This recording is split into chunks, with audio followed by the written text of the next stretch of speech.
సమరం ప్రగతి ఛానల్కు స్వాగతం. ఈరోజు ఓటర్ల జాబితా సమగ్ర సవరణ సర్ ప్రక్రియ గురించి తెలుసుకుందాం. ఆంధ్రప్రదేశ్లో చేపట్టే ఓటర్ల జాబితా ప్రత్యేక సమగ్ర సవరణలో భాగంగా బూత్ స్థాయి అధికారులు బిఎల్ఓలు జూన్ 15 నుంచి ఇంటింటికి వెళ్ళి ఓటర్ సర్వే చేపట్టనున్నారు. ఈ సందర్భంగా ప్రతి ఓటర్కు 2 ఎన్యూమరేషన్ ఫారంలు అందిస్తారు. వీటిలో ఓటర్లు పేరు, ఫోటో, గుర్తింపు కార్డు నంబర్, చిరునామా, సీరియల్ నంబర్, పార్ట్ నంబర్, శాసనసభ లోక్సభ నియోజకవర్గం, రాష్ట్రం పేరు, క్యూఆర్ కోడ్, ఓటరు పాత ఫోటో ముందే ముద్రించబడి ఉంటాయి. ఈ రెండిటిపైన ఓటరు తన తాజా కలర్ ఫోటో అతికించాలి. పుట్టిన తేదీ, ఆధార్ నెంబర్, మొబైల్ నెంబర్, తండ్రి సంరక్షకుడి పేరు, తండ్రి లేదా సంరక్షకుడి ఎపిక్ నెంబర్, తల్లి పేరు, తల్లి ఎపిక్ నెంబర్, భార్య లేదా భర్త పేరు, వారి ఎపిక్ నెంబర్ సిద్ధంగా ఉంచుకోవాలి.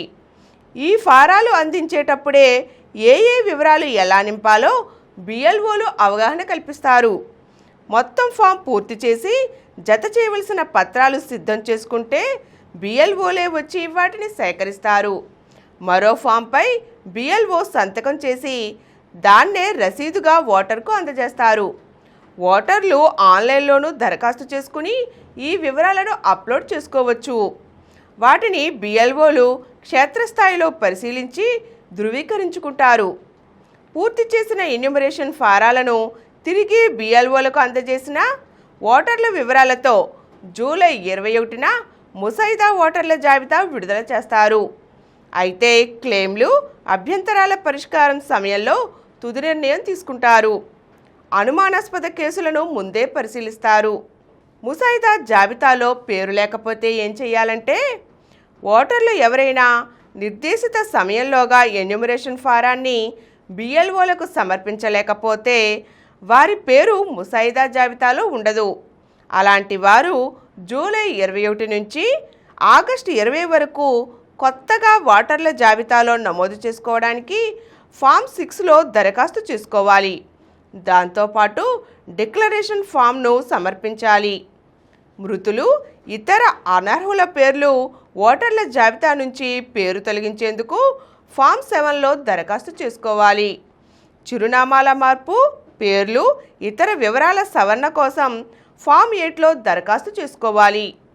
క్లెయిమ్లు, అభ్యంతరాల స్వీకరణ కోసం నిర్దేశించిన గడువులోగా వీటిని అందించాలి. అర్హతపై అనుమానం ఉంటే విచారణ. ఎన్యూమరేషన్ ఫారాలు తిరిగి ఇచ్చేటప్పుడు ఎవరైనా ఓటరు అవసరమైన ధృవీకరణ పత్రాలు సమర్పించకపోయినా ఇతర కారణాల వల్ల ఓటర్లు అర్హతపై అనుమానం కలిగితే ఈఆర్ఓ లేదా ఏఈఆర్ఓ విచారణ ప్రారంభిస్తారు. ఓటరు పేరును జాబితా నుంచి ఎందుకు తొలగించకూడదో చెప్పాలంటూ నోటీసు జారీ చేస్తారు. క్షేత్రస్థాయి విచారణలో వెల్లడైన అంశాలు, లభించిన ఆధారాలను పరిగణలోకి తీసుకుని ఆ ఓటరు పేరు తుది జాబితాలో కొనసాగించాలా లేదా అనేది నిర్ణయిస్తారు. విదేశీయులుగా అనుమానించే వ్యక్తులను సిటిజన్షిప్ యాక్ట్ 1995 ప్రకారం సంబంధిత అధికారులకు పంపిస్తారు. ఒకే వ్యక్తికి 2 చోట్ల ఓట్లు ఉంటే వాటిని తొలగిస్తారు. మరణించిన వారి పేర్లు ఓట్ల జాబితా నుంచి తీసేస్తారు. అనర్హులెవరికి ఓటరు జాబితాలో చోటు ఉండకూడదు. అర్హులెవరిని జాబితా నుంచి తప్పించకూడదనే లక్ష్యంతో ఎన్యూమరేషన్ నిర్వహిస్తున్నారు. ముసాయిదా జాబితాపై అభ్యంతరాలు, క్లెయిమ్ల స్వీకరణ, నోటీసుల జారీ పూర్తయ్యాక వాటన్నిటినీ జూలై 21 నుంచి సెప్టెంబర్ 18 వరకు పరిశీలించి పరిష్కరిస్తారు. సెప్టెంబర్ 22న తుది జాబితా విడుదల చేస్తారు. ప్రస్తుతం ఉన్న పోలింగ్ కేంద్రాలను కూడా హేతుబద్ధీకరిస్తారు. ఒక్కో పోలింగ్ కేంద్రంలో 1200 మంది ఓటర్లకు మించకుండా చూస్తారు. జూలై 14 నాటికి ఈ ప్రక్రియను పూర్తి చేస్తారు. ఈరోజు మనం ఓటర్ల జాబితాకు సంబంధించిన సర్ ప్రక్రియ గురించి తెలుసుకున్నాం కదండి. మరో చక్కని అంశంతో మళ్ళీ కలుద్దాం. ఈ కార్యక్రమం మీకు ఎంతో నచ్చింది కదా.